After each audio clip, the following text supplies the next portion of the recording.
Everybody doing? Let's get it, baby. Welcome. Rennie, you look different today. Oh, a lot much more handsomer over there, aren't you? You know, a little taller, a little darker. We got Ed had some at it there, Paco. yeah, we got a special guest for today. We're gonna get into all of that soon. But in the spirit of today and today's show being called Up in Smoke, because obviously we're gonna be going in that direction. The first question for today is, what is your first cannabis story? Okay. All right. I like that. Yeah. All right. Who wants to go first? Why don't one of you guys go while I try to figure All right, out. I'll go first since I asked the question, right? And for me, it was actually my first year in college. Shout out to UCLA, and it was actually with my boy Rennie.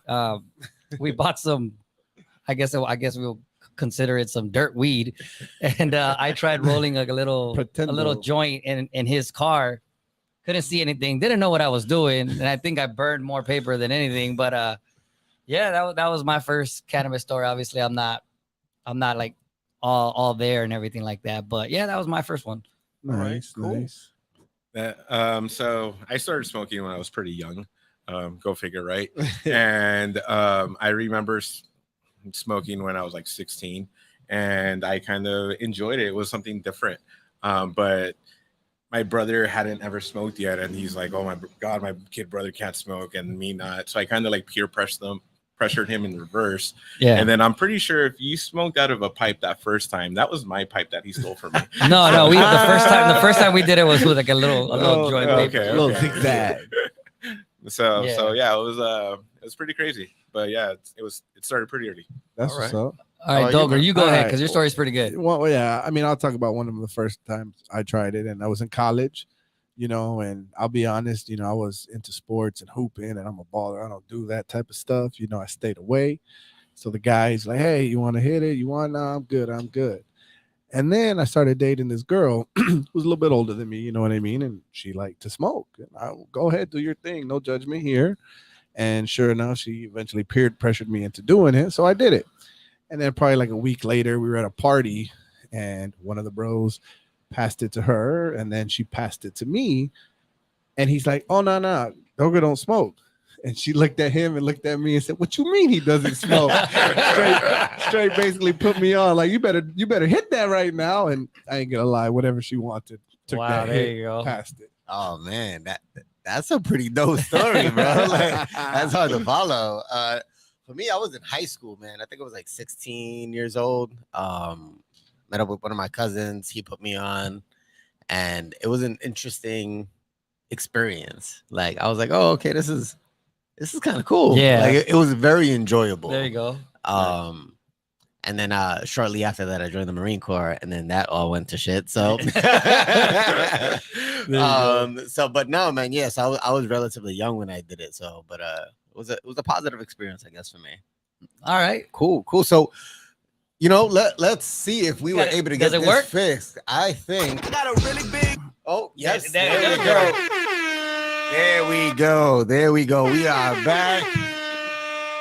Dímelo, mi gente. Your favorite podcasters are back in the building today. Yes, sir. So we've Yes, got a sir. very special episode lined up for you tonight. But before we give you the lowdown, Mm-hmm. I'm gonna need y'all to smash the like button, Smash. share this with at least 5 of your people, Share. and either download the TGN app or subscribe to the YouTube channel. Yeah. Or You do can both. catch us, or do both. Yep. You can catch us live or on demand. On demand. And speaking of live and on demand, our boy Rennie's in the comments Oh. shouting us out. So shouting us out. Always good to see you, my boy. The less handsomer Sanchez. There brother. you go. What a profile picture. That looks very young. So speaking of special things going on tonight and special guests, we have the one and only Frank Sanchez. You know what? You're Paco. right. My game here is slipping, man. There we go. So this is the Director of Consumer Engagement and Corporate Social Responsibility. Try it again. Director of Community Engagement and Corporate Social Responsibility. There you go. There we go. All right. For where though? For where? You gotta let them know. For the Shrine Group, better known as what I say, Steezy, my man here says. Stizzy, that's just Stizzy. Get up out of here with that Steezy. I read it as So- Stizzy. Oh, Steezy. So, welcome to the show, man. yeah, Welcome to man. the Welcome. show. Thanks for Thank coming you out for and helping joining us us, out, brother. man. Thank you. So, I think we've all come to the agreement that our favorite Sanchez brother is now in the building. Yep. So, welcome, man. Tell us a little bit about what that means, right? Director of Community Engagement and Corporate Social Responsibility. Cool. So I've been working for Shrine Group for 3 years now. Tomorrow is actually my 3-year anniversary. All so right. shout out to that, and shout out to Shrine Group, Stizzy. It's been a lot of fun. I started off as the director of human resources. I literally was the person that hired like everyone in there. I was a one-man team, but I could talk about that more later. Yeah. From there, I kind of developed and went and did like more culture for the company while still doing corporate social responsibility, which essentially is making sure we're recycling and just really trying to better everything about what we do and be like as good to the planet as we could possibly be. And then I started giving tours. It's kind of like one of the things that I just started doing on my own because I really enjoy it. And the president saw me. He's like, "What are you doing?" I'm like, "Giving tours." He's like, "Well, could you do a tour for me?" I was like, "Yeah, no problem." And I had Huntington Beach in the door on a Tuesday. And I was like, okay, I wasn't expecting this, but no problem. I take them around. I kind of show them the digs, and they loved it. And after that, and the president's like, yeah, you're going to work retail expansion now, and There we're you going to go. start doing things. So I had to kind of tweak my title a little. So at that point, I started doing more community engagement, which kind of goes back full circle to what I used to do with like, my nonprofit work. So essentially what I do is as we continue to grow as a company, I go to the towns that we're looking at to create relationships with that neighborhood to make sure that we're giving back. So obviously we don't have the most amount of money in the world. Like we're a good company, but not that great. Of course. So we start off slow, and then once we're engaged and we're in that town, we'll make commitments, and pretty much from there, it's the sky's the top. So one of the That's a great intro right there, man. yeah, Did we good. just finish the interview? I think so. I think That's a lot so. of good man. hits, real man. quick, Yeah. real quick. That's a dope ass job, Paco, man. Absolutely. I'll tell you how much proud I am. Absolutely. Yeah, good for you. Yeah, man. So it's an honor to have you here, man. It's gonna be fantastic. But before we get into the All actual, of that. Yeah. all the good stuff, let's let Ricks do what he does best. And I think we need to time it this time All right. because as you guys already know, this Saturday, June 2nd, June 11th at Wow. 2 p.m. June 11th at 2 p.m. Chase Bank Yep.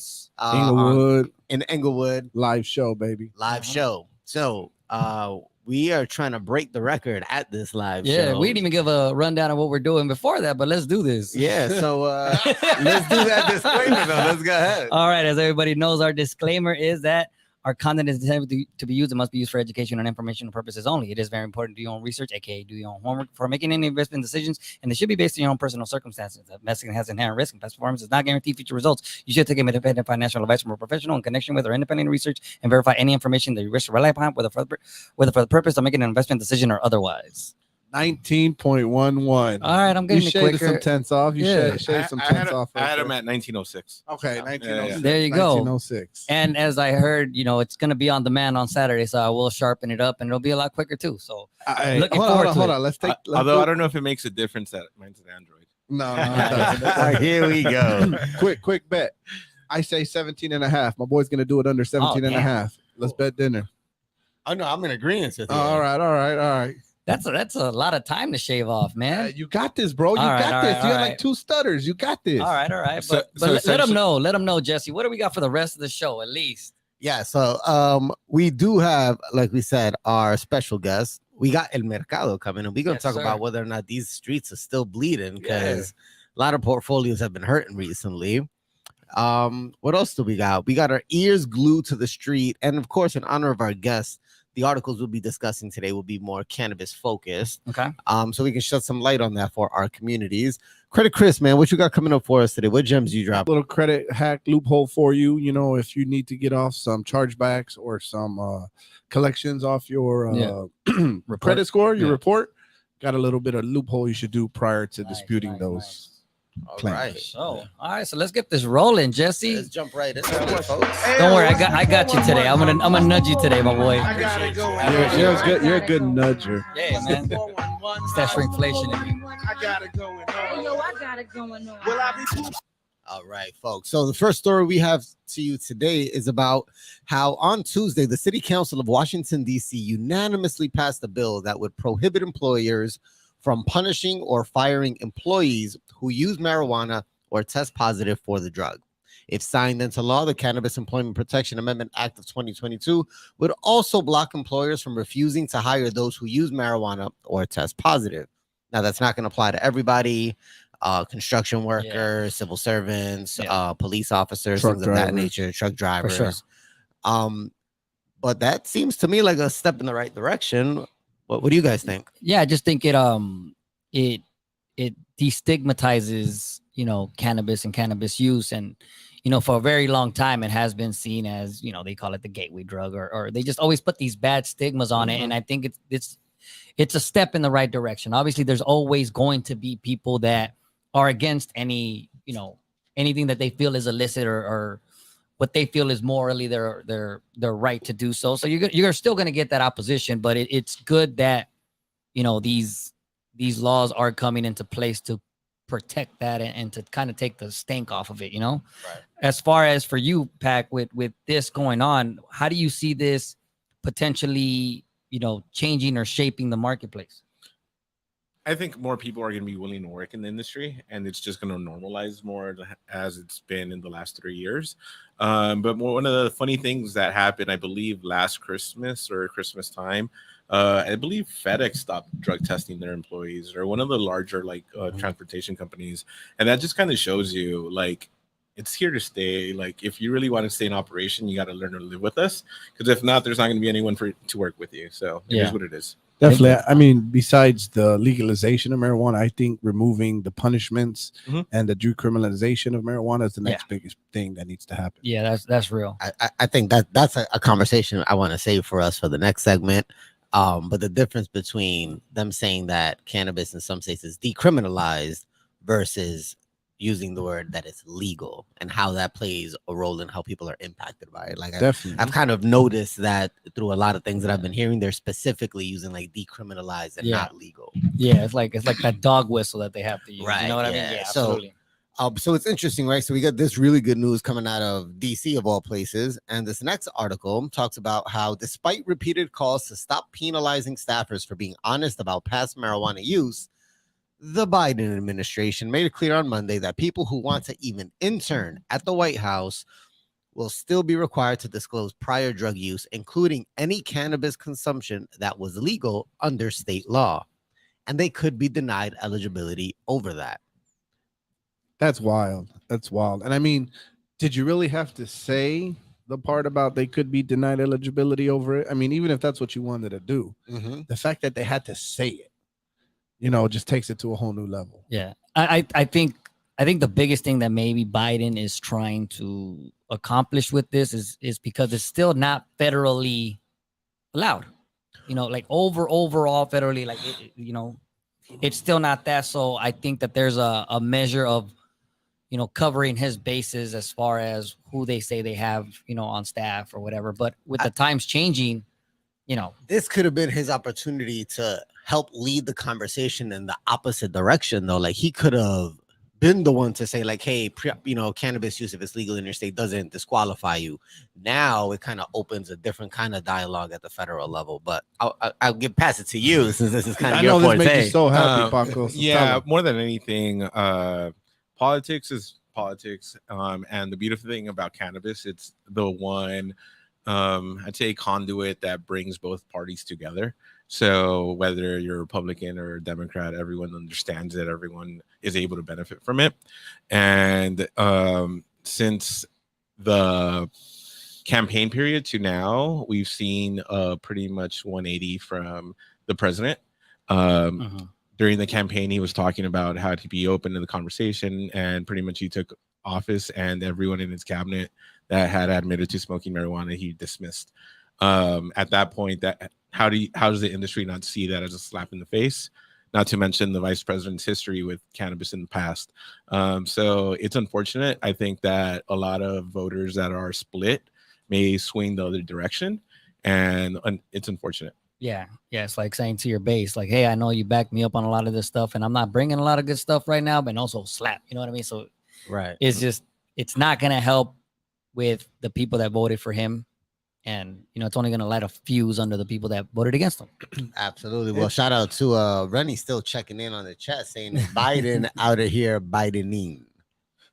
What? I don't know. But Bidening? By the Bidening. Yeah, That's what it there you says. go. Bada bing, bada boom. All Maybe. All right. But Go ahead. I wanted to add something that the article said, and it said that even regardless of whether the marijuana was permitted under state law. Mm-hmm. So to your point about the federal part of it, you know what Yeah. I mean? I get that, but it's like, why'd you have to come out and even pick a side on it? You know what I mean? When it kind of goes against topics you were discussing, goes against what you were saying, even if you don't want to be the president to move the needle, to make that change, I just don't understand what benefit you get other than appeasing the other side. Even when these That's against interns or it. staffers were saying, yeah, maybe I did it in the past. I think that also, adds to the thing of like, how many people are you now going to eliminate or, what I mean? Just even being truthful about it. So. Yeah. So with that being said, third article here now, kind of switching, still staying in the cannabis kind of space, but now talking a little bit about investing. So investors in North American cannabis markets have to search for positive signs.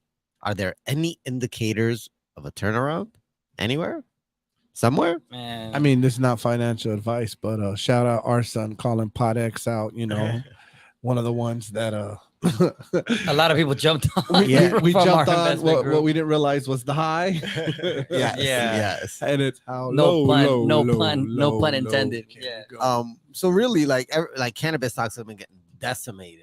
And here for one of the biggest ones, Canopy hits its 52-week low. The bad news keeps chipping away at Canopy Growth shares, ticker symbol CGC.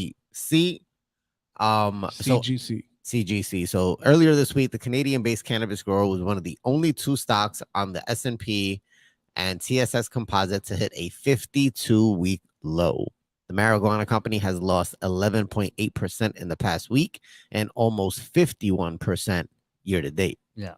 I mean, I think that ties back to even, the Biden, what he said in his approach to the marijuana. They could see the writing on the wall. Yeah. What Paco talked about in his campaign was he was open to the discussion. He was willing to listen. But as you can see, he's not. He's actually closing the door a lot of ways. So what's crazy is that like the cannabis companies are still becoming more and more profitable every year. Like their books are looking good. I mean, according to the article, their sales and their revenue are still up. Yeah. But their stock is getting killed. And obviously there's a lot of political influence that's driving that. Like what have you seen? Well, the stocks you guys are talking about mostly are based in Canada. Canada, I think, did a great job emerging the market. But long term, I think, I guess it's a little bit of bias towards California, but we're going to run the market. It's just the way it's going to be. Yeah. So I feel like there's a lot of, hope and growth in the future. But there's just essentially, I think there'd be a lot more companies that would be public already if it was federally legal. I think it'd be more appealing to more investors, and just overall the way that it's gonna boom in the future. We've yet to even see the peak of it. Just if you were to think 100 years ago, coming out of the prohibition, would you expect anything really from like the Jack Daniels or whatever other companies were out there? It took 20, 30, 40 years for them to really make their name. So I think it's going to be a lot faster than that. Yeah. Okay. That's a really good take, man. Yep. I didn't even think about it that way. 100 years ago, prohibition, and now like you can't go anywhere without alcohol being served, right? Like how many times? I mean, I don't watch regular TV because I hate commercials, but I remember when I did watch normal TV, except for the commercials that we hear except for here on the TGN app. TGN app, absolutely. because we have the best commercials in the business. So let's make sure we don't mess that up. But you're absolutely right. And now you made me lose my train of thought. Yeah, it's been pretty easy today. No, but yeah, I mean, it's a great connection to alcohol and in its Right, infancy, how, no one had any idea Anheuser-Busch would Yeah. become as big Yeah. of a corporation as they've become. And Yeah. in just speaking in investor speak right now, which we do sometimes here on this show, I think if you find people that are investing in cannabis, it seems like they're more likely or probably more willing to invest into the actual business of it as opposed to the market of it, if that makes any sense. As instead of investing in the stocks of it, they'd probably be more willing to put their money into a company. So I don't know if that makes sense. It all depends on how the equity is shared. Yeah. So if there's a private company that's offering equity and you're able to invest directly into it, that's like a no-brainer. Yeah. As long as the companies can exist and do well in the future. Uh-huh. But yeah, it's a real thing. Cash is king always. And Credit rules everything around me, player. well, yeah, except in the cannabis industry. True. Well, the banks Because, won't let yeah, you. at the end of the day, it was a quick little story. When I was the HR director, we were trying to pay people, and we had the money, but getting in a bank account at times was a headache. Absolutely. We figured it out, but it was crazy, So Uh-huh. it just makes you think like there's a lot of cash out there. We just need to like really put it in the right place. Absolutely. And with that, with every news If you article, don't read the newspaper, you're uninformed. If you do read it, you're misinformed. All right. If you all right. Well, Let's with that, see. let's Let's jump see how right it went. into how did the mercado go? I need a dollar, that's what I Paco, need. we dance around here, baby. Yeah. You gotta get grooving and moving. All right. So how did El Mercado do? Well, I would request a song more akin to today because it's more on the tranquis level, but you're gonna have to hit me with some of that red wine today for the overall market.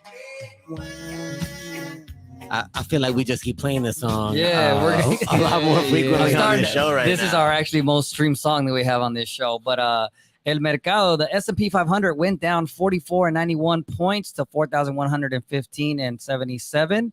The Nasdaq went down 88.96 points, 0.96 points. I apologize, for 12,086.27 cents. And the Dow Jones went down 269.24 points to 32,910.90 points. So the market went down a little bit, and since Rennie's not here, I'm going to go ahead and say that my portfolio today was green, so I'm very proud of that. So All we're going to keep right. moving in the right direction. And again, if you're just tuning in, So that's called the opposite of zooming out. That's like Yeah. zooming really yeah, in. I'm zooming right into And the just- one day just that I had. One Yep, day is green, even though the whole I'll week take or it though. month's been I'll red. take it though, right? And Celebrate the small wins. yeah, Rex. and again, if you're just tuning in, you are listening to Brown Wealth Radio here on TGN Latinx and the Good News Radio Network. All right, so let's jump right into it, Chris. I think the people can't wait. That's right, Paco. Maybe not in the cannabis industry just yet, but it'll be coming. Credit will be coming to that too. Let's go. Let's All talk right. about that credit, Chris. So something I want to talk about today. I want to teach you guys a little credit bureau loophole, So for those people that do have collections and charge-offs on their accounts, and they want to start addressing that and trying to fix their credit, there's a lot of people online talking about, oh, do this, do that, call the credit bureau, Equifax, TransUnion, Experian, and dispute it and take it off. Sure, you can do that. Is it going to work all the time? Not necessarily. So there's some pre-work that you can do prior to doing that that'll help make it more likely to happen of them removing it. Okay. So one thing I would want you to do, you're going to call all three of the credit bureaus, okay? And anytime you call them, you're going to make sure that you're very nice, Yeah. because And for the people listening at home or watching us at home, what are those three bureaus called? the three bureaus are TransUnion, Equifax, and Experian. Those Okay. are the three major credit bureaus that report credit scores. And you're going to ask to speak to the fraud department. And again, when you're talking to them, be very nice and cordial, try to befriend them a little bit, that way. Hi. Yeah. That way they're more willing to help you out. Yeah. You know what I mean? If you go in there demanding stuff, they're going to click Kindness, on you. but or- I mean, like with everything, kindness goes a long way. You know it what I mean? definitely does. It definitely helps, And you're gonna basically what you're gonna do is you're gonna take stuff off. You're gonna request for them to take stuff off your credit report. And what you're gonna basically do is you're gonna ask them to delete any old addresses or any names that are not yours that are on your credit report. Okay, so sometimes you have other names, you change your name. Sometimes there's fraudulent activity on there with someone else's name, right? Or, how many different addresses have you had? Oh my gosh. A few, yeah. You, At I know least this is 15. 15. Couple. You know what I mean? So each one of those addresses could have collections or charge-offs associated with them. Okay, so when these credit bureaus look at your credit, they're using your name, your birthday, and your addresses as ways to pull up any information to determine whether you have these delinquencies or charge-offs on you. So you're going to tell the representative those are not your addresses and you want them removed immediately. You only want them to have one name, one address, and one date of birth associated with your credit score. Why? Because this way, like anything that was attached, for example, like a DirecTV account that's old, it necessarily wasn't attached to your social. Sometimes it's just attached to the name or the address. Mm-hmm. So by removing those, when you then go later on to dispute them, they will rerun it. And when they rerun it, it's not going to pop up. Because you've removed that. You've already removed it. So you're basically taking ammo away from these credit bureaus to use against you. Okay. You know what I mean? Now, it's not going to work for every single charge off or collection that you do have, but you want to use any tactic you can to, you know, kind of even the playing field, as I like to say. So that way they will only go for there. Yeah. Next week, I will talk about another step you can do that'll help remove some of these delinquencies and charge-offs and collections as well, because these three major credit bureaus, they can't run everything. So they actually are in contact, or they actually use credit companies that run your credit to figure it out themselves. So we'll get to that next week. Yeah. And just as important as we've talked about consistently about how to leverage credit, how to use credit, what it's good for, you got to make sure that you're always on top and you're always vigilant of what's going on, because you just never know. All it takes is some keystrokes and some, you know, some clicks on a mouse, and your credit can get messed up for a very long time and you don't even know it. And that's going to affect you in the long run when it comes to borrowing and having anything. But we are going to continue on with the show, and we're going to come back with our guest, Frank Sanchez, here on TGN Latinx at Brown Wealth Radio. We got a couple commercials coming up, so you guys just stay tuned and let's get it cracking. I'll see you in 3 minutes, huh? With our guest, Frank Sanchez, here on TGN Latinx at Brown Wealth Radio. We got a couple commercials coming up, so you guys just stay tuned and let's get it cracking. I'll see you in 3 minutes. Hey, Michael, that's a dope-ass shirt. What is that? You know what it is. I only rock the Flyers gear, and the Flyers gear can be found with TGN Radio. Where did you get it? TGNradio.net. Go onto the page, click TGN Shop Store, and you can get everything you need. I'm getting mine right now. And make sure y'all do the same. Go get your TGN merch. Enjoy your show.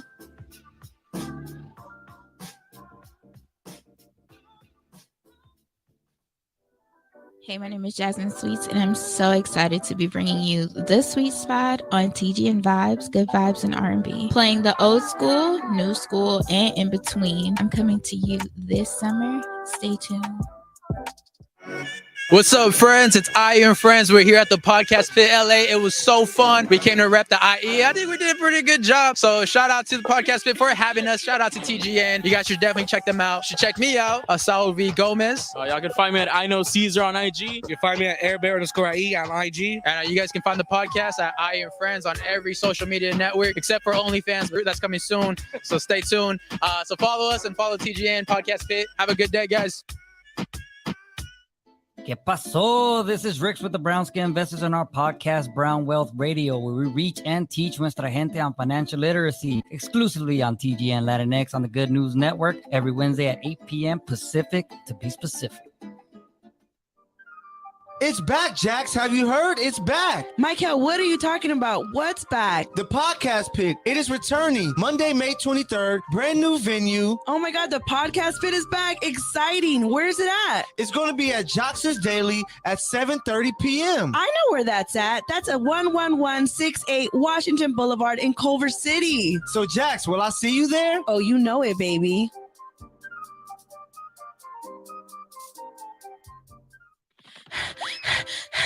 Hey, Jackie, what's wrong? I'm over here running around trying to tell everybody about the Podcast Pit. What's the Podcast Pit? I'm glad you asked. The Podcast Pit is an event where you will find some of your favorite podcasts performing in front of a live audience. Will there be food and drinks there? Of course there will be. It's at Joxer Dailies in Culver City. They have a full bar and a full menu. Hey, I may need to tell people about this as well. Yes, come with me. Let's tell them. The Podcast Pit is coming. The Podcast Pit is coming.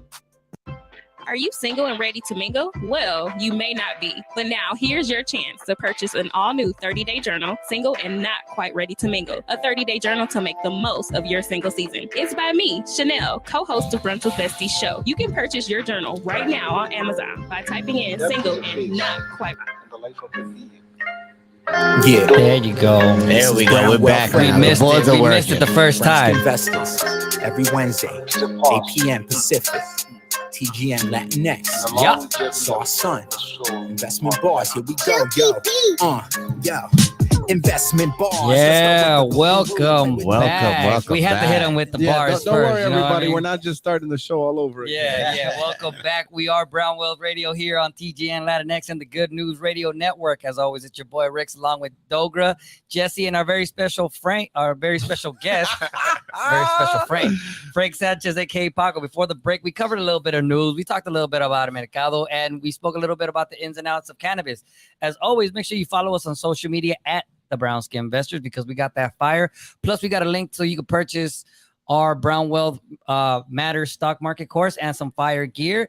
And along with that, we have our big show coming up this Saturday. Can I get a couple air horns real quick? Because yeah, man, we have our show this Saturday, June 11th. June 11th at 2 p.m.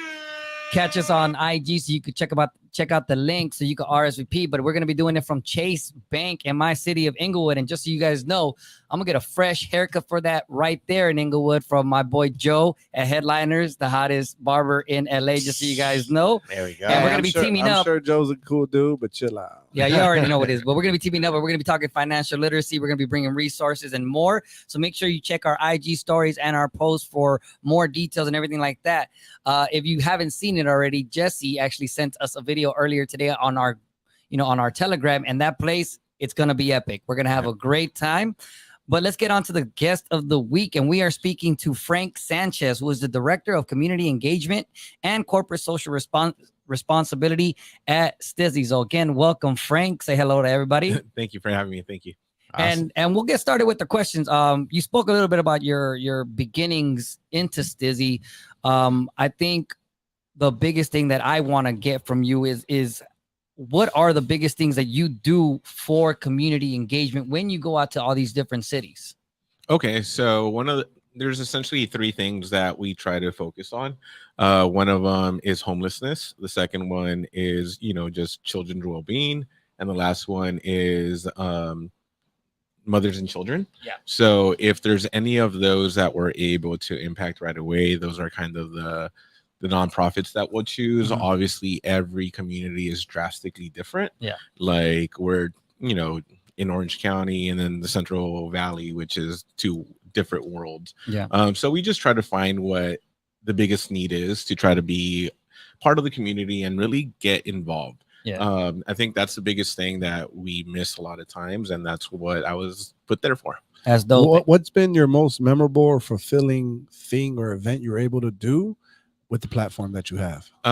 So last year I sent 8 kids to camp in LA with the Y.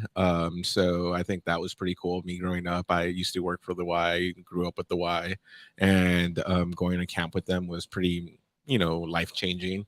I think I saw things differently after going with them. So to send 8 kids from the hood to that was pretty cool. That's awesome. And it's dope because I've actually known Frank for 20 years now. And it's been a long time. And he's been working with my brother now for years now. So it's always been dope how close him and my brother got, considering, me and Rennie went to school together and everything like the that. big brothers and the little brothers. Yeah, man. And but both little brothers are bigger than the big brothers. much bigger. And more handsome. The more handsomer Sanchez doubt over there. that one. But yeah, how do you think that the marketplace for Stizzy from your time in HR, and I remember your stories, let them know a little bit about the stories that you had during the pandemic. Because I remember we used to talk a lot about what was going on and that you were still out there working, you were grinding. Yeah. So, how was that? I've never worked from home, I guess, because of the pandemic. Now I'm on the road, so I have to do things on the road. But at the end of the day, I continue going every day. So the cannabis industry was seen as an essential need. So definitely essential need. So we kept on going in there, and me being in HR at that time, I felt a lot of responsibility for all the employees. I want to say going into the pandemic, we had just hit the 500 employee threshold, and it's small compared to what we're at now. But at the end of the day, it's still 500 lives. You didn't know how the people were going to react, and if one person got sick, I would have felt very responsible for it. So I started doing my due diligence. Essentially, we decided we were going to treat everything as if it was contaminated, like a hospital setting. Made sure everyone was wearing all the PPEs needed, and we pretty much told everyone, if you don't feel well, don't come in. But everyone was expected to continue just coming in like normal. Half of that is also because the cannabis industry is still constantly growing, and we're, in some things years, if not light years behind things. And one of them is banking. So having a cash industry just doesn't allow for certain things that you could get with other markets. Nice. Fantastic. That's fantastic. Checking out the YouTube comments, our boy Cesar Leo from Cesar Leo Knows All. It is incredible the amount of things you can accomplish by just being polite. Yeah, that was dope. And if you haven't checked out his show already, it comes out on Tuesdays at 1 p.m. on the TGN Latinx Network, and he gave us a little shout out this week, so it was dope. I was checking out his show. I had a good time hearing it, man. So he had a great conversation about duty and everything like that. And he said, just name your kids the same as you and take cars, buy their cars in their name. That's a great way of doing that. That's definitely happened in the wrong way for a lot of people. Definitely I know happened. some people that found out they had cars after the fact. Oh man. So let's jump into this kind of conversation with Brown Wealth Matters. de la historia nuestra, caballero. Y dice así. Y'all don't know, but Frank's probably the best dancer in this room today. Oh, I like the challenge. I'll challenge that. I'll challenge that. As will I. So the hips don't lie. So, Frank, like, it's really inspiring to hear everything that you're doing within the cannabis space and giving back to the communities. And, it's no secret that, when it comes to the quote unquote drug on wars, the war on drugs, the Black and brown communities have been disproportionately impacted by that quote unquote war, right? Like, yeah, when I look at reports like this one here that says racial disparity in marijuana arrests, African Americans are arrested for violating marijuana possession laws at nearly 4 times the rates of whites, yet both ethnicities consume marijuana at roughly the same rate. Yeah. Mm-hmm. How has that played a role in what you're doing? Well, one of the things that Stizzy started doing from the get-go was being really involved with the social equity program. That's actually how I became aware of them. I grew up next to MacArthur Park. That's an area that qualified for a tier 2 social equity program. I applied, and luckily I did get a license. So that's kind of how I grew with them.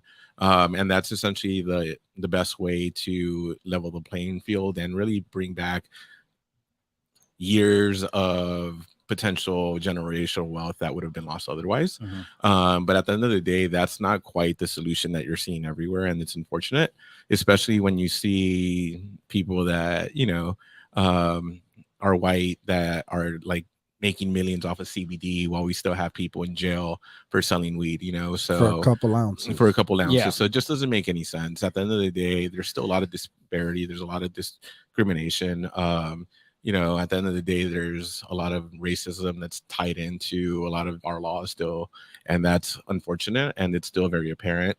It is one of those industries right now where you do see a lot of, Hispanic or Black people on top, and it's unfortunate. Just because that's not how it's been historically, right? But at the same time, I have also met some old time white guys that have been growing pot for a long time, so props to them. But at the end of the day, that's just not the case. It's a lot of people who've come from corporate America who are looking for a quick way to the top. And what I say to that is cannabis is different to that of alcohol and tobacco, and I think with time those will weed out, and I think the true players will come out on top. Yeah, you mentioned something really interesting, right? So there's a survey that says Marijuana Business Daily that 81% of American cannabis business owners and founders were white, and 10% of cannabis business founders identified as Hispanic, Latino, or Black. It's crazy to see that disparity. Yeah. When we tie that back to that social equity. So Right. for our listeners and our followers who maybe don't know what that social equity program is, can you Yeah. shed a little bit of light on what that is? So every town will have a different version of social equity, which is the town's commitment to pretty much remedying the years of just Systemic, imbalance. yeah, It's systemic, system, you yeah. know, it's just bad. So that's how they're fixing it. But in reality, what's happening is a lot of towns are running to try to launch anything to pretty much be able to say they did it. And the city of Los Angeles, yes, I was fortunate, but I would be the first one to say that they didn't do a good job, simply because it was almost like a lottery auction, you know. And at that point, I'm like, the fastest internet wins, and it's pretty much unfortunate. And I mean, let's be real. Yeah. You know, you said it's to level the playing field, but in reality, it isn't. You know what I Right. mean? It's an attempt. Like a You facade. know, Yeah. I mean, I guess it's better than zero sum, you know, aspect of it. But again, they're allowing those that have the most money, those that have the most connections. Well, because if you have enough money, you could still buy a license just straight up. Well, true. Which is also one of the reasons why you see the people that do have licenses because they've had money for quite some time. Yes, and of course, and that money usually is old money, Exactly. new money. You know, tends to be towards the Caucasian community. That's why we do see 81% being right Caucasian owners. You know what I mean? Yeah. And again, I appreciate the attempt better than no attempt, but in reality, it's still as if we're starting at different points in the race. Right. And it's just one of those things where I tell people time and time again that, you know, it's an opportunity that, you know, like I've gotten to be able to open a store in the future. But at the same time, there's still a lot of work that needs to be done. We can't be satisfied with what we see today. And the industry is going to change drastically. Remember, like I mentioned earlier, what we see today is 100 years worth of alcohol. So we're just at the tip of the iceberg. Even though it seems like a huge market already, it's only going to get bigger. But how it grows and how it kind of moves around, that I can't tell you. All right. So I think the most important question of the night is, I say Steezy. He says Stizzy. Stizzy, bro. I look at it when I first saw it, right? The triple I, Mhm. Steezy. Shout out to Gangstar. I just thought, Since when does three eyes equal an If you're E? reading it in Spanish, you know my yeah. Steezy. Like I think it just is EE. Nah, come on, man. So tell me. So Stizzy's been around, or Steezy's been around since 2017. It was invented by one of the company owners, James Kim, and his partner at the time. And the correct word is Steezy. My man. But at the end of the day, I personally say Stizzy. Okay. You could pronounce it however you want. It's really It's a more New than York anything, thing over they're here. trying to really emphasize the 3 I's, which is influence, inspire, and innovate. And you know, I say by me saying Stizzy, I'm innovating. So I'll go with that. All right, I I like like that, it. Paco. I like it, man. So that's really cool, man. To hear like how even the name is so inspiring, right? Like for me, it was like it threw me for a loop when I first saw it. Like you gave me a swag bag before that had a black hat with a big old S on it. Yeah. And I love that hat. Everywhere I go, people are like, "That's a Steezy hat." Like, Mhm. where'd you get that? Like, I can't find that hat. And I'm like, nah, bro, connections. Yeah, it's kind of funny because certain parts of our swag has now become like a collector's edition. Right. So whether it's the single S hat or the big block Steezy hat, I was at a golf tournament last week, a fundraiser, and I was wearing my Steezy hat, and someone came up, I need that hat. I was like, we don't make it anymore. They're like, I still need that hat. So it's pretty funny how people are determined to get some of that stuff. That's pretty cool. Question for you, I got Yeah. for you.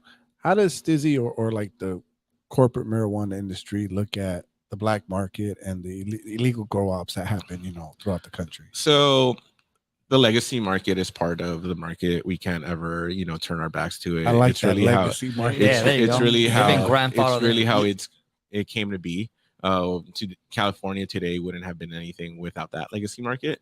There's still some markets where it has to exist because the legal market has yet to come through. But one of the benefits that the legal market does give you is a clean product. So Quality. everything that we make gets tested, whether it's a pod, whether it's flour, whether it's, wax or anything, or even an edible. So you know exactly what you're eating and what you're consuming. Then beyond that, everything in cannabis is tracked through metric, which is seed to sell. So for example, if I was to get this jar and realize that it's bad or something is, something happened with it, they could scan the QR code and they could figure out where each and every one of these jars is now and where it came from. That's pretty dope. There's no other industry in the world that could do that with that precision. So it's pretty cool. It wasn't easy. It's kind of a pain in the ass, but it's pretty cool that that's how it works. I remember when there was news stories coming out about the jewel pods that were like the fake ones. Oh, and how, the illegal cannabis ones. pods are all like illegal ones, and with the like vitamin people E. were they were getting like all sick with their lungs and stuff, and like that. That brings up a good point, right? Like you're getting what is considered clean product versus buying something on the street that you don't know, right? Yeah. Okay. I guess a question for you in a macro overall level, how do you think that the market, maybe not the market, but how do you think that it went from being finally allowed as medicinal, and then it got, it started evolving and finally started being allowed as recreational? How do you think that process went? And how do you think it's going to continue to grow and evolve? Me personally, I think a lot of moms started, enjoying a little bit of cannabis after, work instead of like maybe wine or whatever it may be. And like, to be real, like, let's give, women the power they have. They start talking and then things become okay. And I'd say that that's probably single-handedly was one of the biggest changes that happened in the market. Yeah. And power to the women. Bro, you hit it. Like, I used to work for a big box retailer, right? And there was a Facebook page called the Moms of Camarillo, the town that the store is located in, right? Bro, like, if they had a bad experience, like, they blew that chat up, and like you would hear about it, like, even at work. So, like, you're right, the power of the moms coming together, that's a powerful driving force. Ain't no scoring like a woman's scoring. I'm sure there was a million other things that could be thrown into it, but I'd say that like alone is what will make it okay. You've been a cannabis user. You've been smoking weed for a very long time, and you were always the one that you weren't really into drinking. For people that do tend to rather have cannabis over alcohol, what do you think has changed, or what do you think are the reasons that people do tend to want to gravitate towards that compared to alcohol or tobacco? I think everyone's a little different. Some people will drink to really like disconnect, while other people really try to, connect with others and try to, hit a different level. With me, I feel like if I start drinking, I start like blabbering and really talking nonsense. While if I smoke a little and then we start talking, like, I feel like, sometimes doors are open and things that you laugh way louder. Exactly. And things that didn't exist before, things that, isn't possible or in my head, like, now starts becoming possible as you start talking to others and you realize things aren't that hard. I think that was probably the biggest thing. Like, Doger, you've known me for quite some time, and there was times that like, it was more, that was the way that I was able to balance, and be able to really talk to someone and tell them what I was thinking. One of the things that I discovered in the last year is that I have ADHD. So I get distracted a lot. My brain runs a little faster than what my mouth could speak at times. So it kind of balances me out. It makes me like, be in present form. So that's pretty much the best thing. That's pretty cool, man. That's awesome. So I have another question for you related to like community. And so from the Latino community, right? Like, cannabis, at least for me growing up, like, cannabis was frowned upon, right? Like, it was like, don't do that. It's bad. It's for hoodlums. It's for gangsters. Like, now you taking such a prominent role in such a company that's making such a big impact. How did you get like the support and the buy-in from like your loved ones, your family? Like, did they support it? Did they give you shit because you were like in this industry? How'd that play out? I love the question, because when I graduated from college back in 2011, I told my mom, I'm going to the weed industry. And she's like, no, la marijuana, you spent so much time, blah, blah, blah, blah. And, I think it was a move that I was pretty determined back then, but obviously it was still illegal and, there's family dynamics to it. But 2018 rolled around, it legalized. And at that time, I was still working with my previous employer, and it was a good job, but I don't think I was as happy as I could be. And when the opportunities came, I was like, I'm gone. And, I went, interviewed, I got the job, and then I let my wife know, and then I let my mom know. It was kind of like opposite. Like I literally quit my job and then let my wife know, which is, I'm sure, a conversation. Shout out wife. That's a whole Smart of other you. thing. Shout out wife. You are a bold man. Yeah, That's shout out brave. You must have been stoned when you did that. Yeah, he had to go smoke one before he gave up. But I let them know, and I think they all understood that by that time, cannabis is kind of what I do. Like, I don't go out drinking and black out. Like, if I'm, a good weekend for me is going out of town and being able to smoke as much as I can. Then it's just how I enjoy it, right? And I think my mom was able to recognize that, and when she was able to see the impact of the company and how big it really was, she's like, damn, like my kid's actually like in it, he's making it happen. And I think like I hope I guess I'm speaking for her that like she's proud of me in that, where like when she's talking to like family members or whatever, and they're like, oh, those marijuanas or whatever, she's like, you better stop talking about my kids that way, Yes, mama's gonna come through like that. Yeah. Something that I would say that I'm real proud of you, Paco, is knowing about the opportunities that you've given to others. I know you've given other people that used to work for you and your previous employer opportunity for more pay, better working conditions. I know you helped Rick's younger brother Eric get a pretty nice prominent role in Stizzy, so I really respect that, man. Real proud of what you're able to accomplish. Thank you. It's one of those things that I think I'm constantly looking to see where people fit.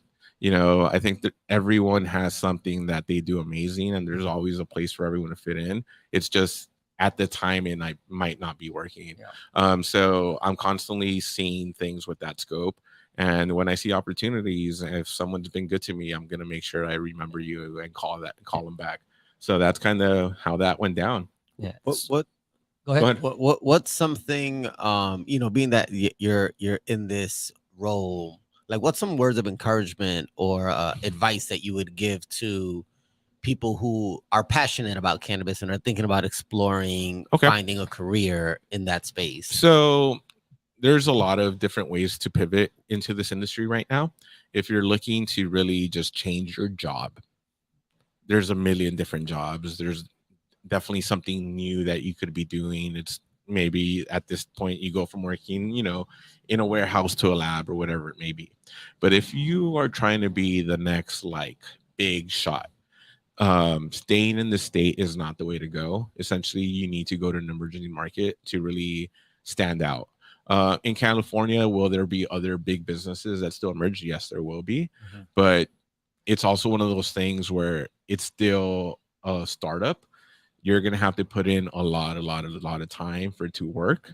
And if that's not your mindset, it's not the best place. And I respect people who don't want to work like that, which is totally fine. But if you want essentially that company to grow and be that next one, you're going to be working 80-hour weeks for a bit. Okay. For sure. Absolutely. So as you continue to grow in your position and you hope to grow the cannabis market, what do you hope that it evolves to? What do you hope that it stands for? What do you hope that the cannabis market does that perhaps promotes more social responsibility than, other vices? Or what would you hope that your company and you can help bring to more communities and to more people of color and everybody?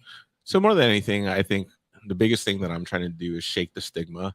A lot of times people still remember the craziness that people have associated with cannabis, whilst being very quick to forget what other drugs like alcohol do. So normalizing that is the first thing. And then secondly is really being able to give people an opportunity to find the space where they could be comfortable and free to themselves. A lot of times people are living essentially a fake life or trying to live to a standard because they can't share that they like smoking a joint on the weekends. I don't see smoking a joint on the weekend something bad, and I think that's something that the stigma should be removed. Yeah. And then bigger social responsibility thing that I like, for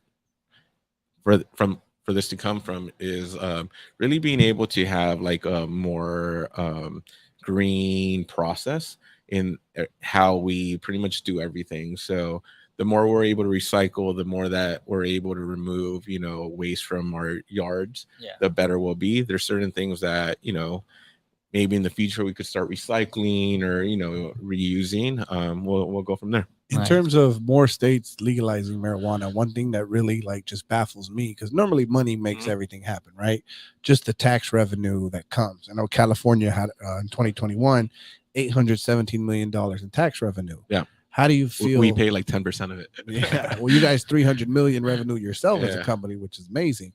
But just your thought process on how much money's in marijuana. Yeah, there's crazy amount of money. But I think the biggest thing right now is, even though the taxes are like look good for a city or politician perspective, it's really what's killing the bigger game and the open market. It's a market right now where if you don't have the money to be able to burn, you're never going to even be able to play the game. There's very few companies out there that right now are profitable. I think we're like one of 3, which is wild. It shouldn't be that hard.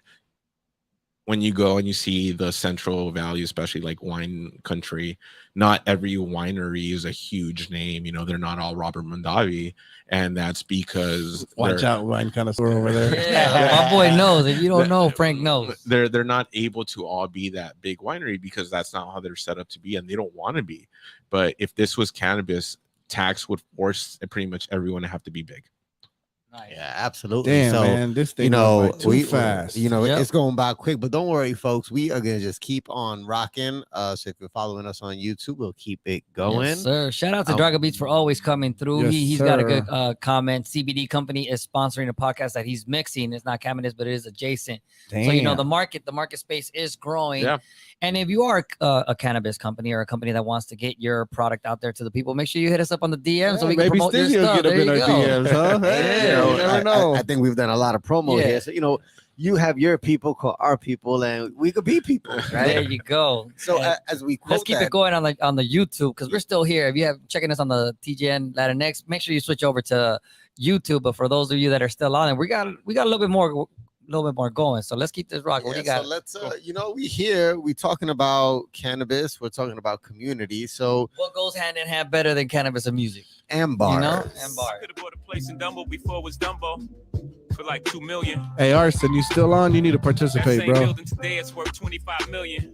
Guess how I'm feeling, Dumbo. So the question that I have for you guys tonight, as it pertains to music and the topic at hand, what is your favorite cannabis song? And if you're on the YouTube right now, make sure you add that song to your comments and let us know what you guys are thinking. Absolutely. Put them in that favorite chat.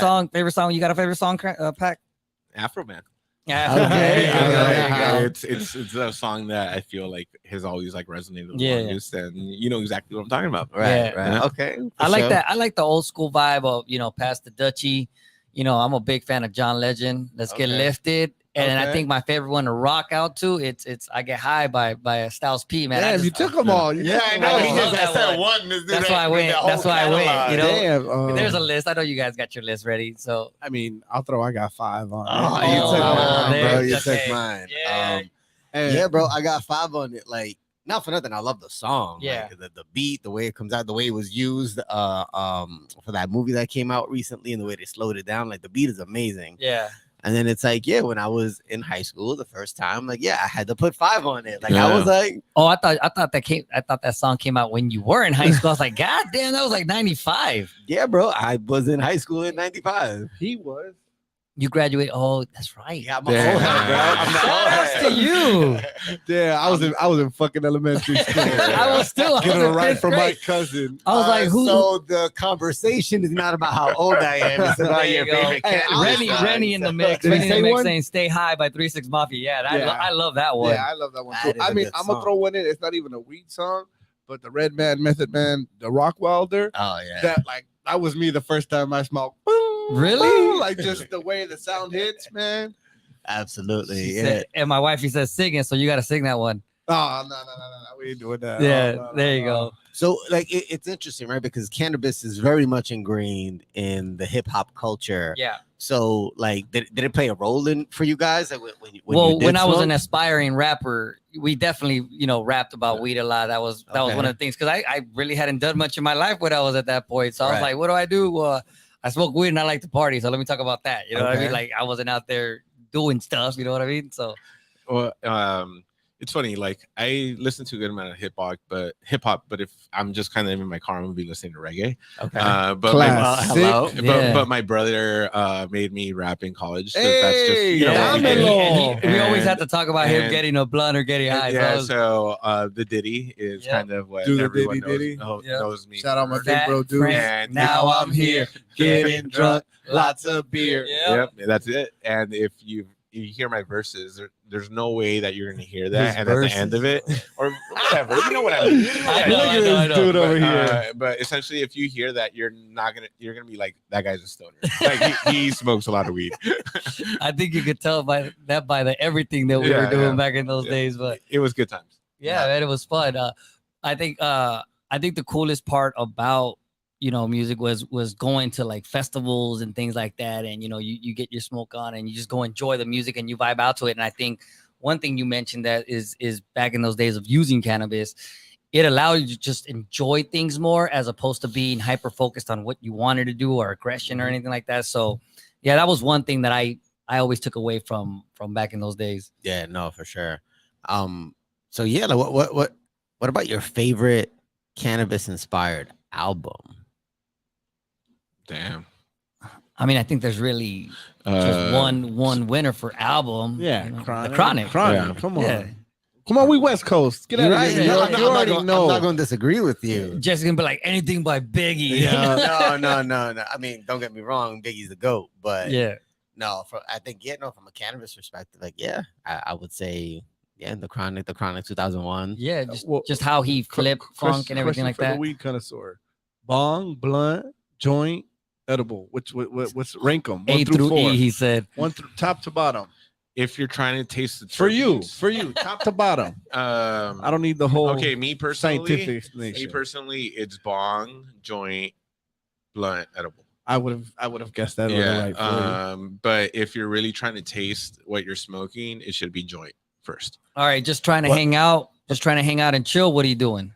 I'm hitting my bong. You trying to get blitz and just do nothing? I'm hitting my bong. I'm hitting my So, bong. What about from the business perspective? Like what part? What type of smoking is the most popular? What's the kind? most Gotta be popular? cartridges, no Is it pens? carts? Is it flower? Is it edibles? Well, Like, what it's drives your business? Cartridges, the Stizzy cartridge, the Stizzy battery. That's pretty 100%. much our bread and butter. This discretion of it is pretty much what people really love about it. Yeah. Like it'll be in your pocket, you really don't know. It resembles a jewel pen. So Just if don't you go. really wanna- just don't go to Paco. an airport with that thing. 'Cause then you'll get. Oh, no, Depends what airport and where you're going. Paco be at Disneyland. You know, wherever. Yeah, so it's kind of like you just pull out your pen. Look at him. He pulled out multiple no pens. problem. He has like 8 pens in his pocket. Well, you have to be prepared for all He's times. like, I gotta sign something. He takes out. I got pen. different Ah, flavors, shit. baby. Yeah. How does what with the social equity program and all that? How does that tie into like growing the business model? So the way that Stizzy decided to get more stores in LA per se is by partnering with a good amount of social equity applicants. So that way they're able to have more stores. So you'll see more Stizzy stores, and the social equity partners are going to have a sponsor that's pretty much going to cover everything. So at that point, depending on the type of social equity partner, that's what defines the ownership. But it's like a win-win scenario. You're able to get something done without putting any like money into it, which is beautiful. That's well, man, this really was cool. a really great time. And before we go, we got to make sure that Matt gets his shout out because he's on there right now. Highest in the room. Oh man, I'm guessing that's a Matt Kanye James song. Perez. Yeah, I don't know that one, but if that's on the Donda album. But Frank, man, Donda. Frank, thank you, man, for coming out. We really do appreciate you, man. I hope to see you on Saturday. Bring all your pens and we'll see you guys on Saturday. If not, we'll see you next week, man. Have a great one. This was a great combo, man. I appreciate everything. Yes, you sir. guys are You doing. shouted out wifey. Make sure you shout out your jelly Shout out over wifey. there. Love Thanks for you. having me. Shout out Matt. Shout out to Matt. Shout out to the wifey. Shout out to everyone. Stizzy. There's a couple guys that asked for shout out. So TJ, Demo, and Eric. Yeah, well, Eric. Hey, shout out DJ Demo and Eric. Yes, Shout out, sir. everybody. All right. Hey, tell me what